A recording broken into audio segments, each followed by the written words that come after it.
Rajshahi Warriors 12 রানে সিলেট টাইটান্সকে হারিয়ে নিজেদের ফাইনাল নিশ্চিত করেছে। অনেক অনেক অভিনন্দন রাজশাহী ওয়ারিয়র্সকে।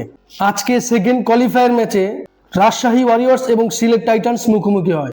সিলেট টাইটান্স টস জিতে ফিল্ডিং এর সিদ্ধান্ত নেয়। শুরুতেই সাহেবজাদা ফারহান এবং তানজিদ হাসান তামিম অসাধারণ ব্যাটিং করেন।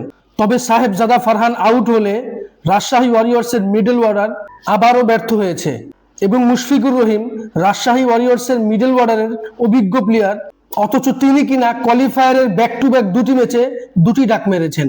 রাজশাহী ওয়ারিয়র্স যখন 79 রানে 5 উইকেট হারিয়ে ফেলে তখন দলের হাল ধরেন কেন উইলিয়ামসন এবং জেমি নিশাম এবং উভয়ই দলের প্রয়োজনে 74 রানের বিশাল পার্টনারশিপ করে এবং এই দুইজনের পার্টনারশিপের উপর ভর করে রাজশাহী ওয়ারিয়র্স নির্ধারিত 20 ওভারে 9 উইকেট হারিয়ে 165 রান করতে সক্ষম হয়।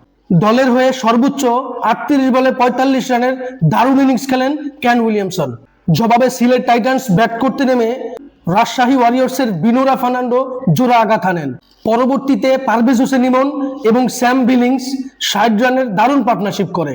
এই পার্টনারশিপের উপর ভর করে সিলেট টাইটান্স জয়ের স্বপ্ন দেখতে থাকে।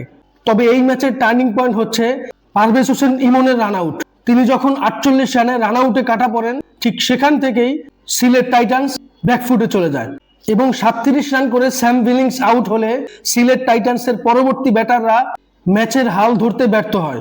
তবে মেহেদী হাসান মিরাজ এবং আফিফ হোসেনের উচিত ছিল দারুণ ফিনিশ করে জয় নিশ্চিত করা এবং একেবারে লাস্ট মুহূর্তে খালেদ আহমেদের যে ক্যাচটা সাহেবজাদা ফারহান ধরেছেন, এটা ছিল এক কথায় অবিশ্বাস্য। আর সেটা যদি 6 হয়ে যেত, কে জানতো সিলেট টাইটান্স হয়তো এই ম্যাচ জিতে যেত। এবং পরবর্তীতে ভিনোরা ফার্নান্ডোর দারুণ বোলিংয়ে রাজশাহী ওয়ারিয়র্স 12 রানে এই ম্যাচ জয়লাভ করে এবং নিজেদের ফাইনাল নিশ্চিত করে। রাজশাহী ওয়ারিয়র্সের হয়ে দারুণ বোলিং করেছেন ভিনোরা ফার্নান্ডো, 4 ওভারে 19 রান দিয়ে 4 উইকেট তুলে নিয়েছেন। অন্যদিকে সাহেবজাদা ফারহান টি20 ক্রিকেটে যে কিনা এক ম্যাচে 5টি ক্যাচ নিয়েছেন। সব মিলিয়ে সেকেন্ড কোয়ালিফায়ার ম্যাচটা দারুণ হয়েছে। এ নিয়ে আপনাদের কোনো মতামত থাকলে অবশ্যই আমার সাথে শেয়ার করবেন।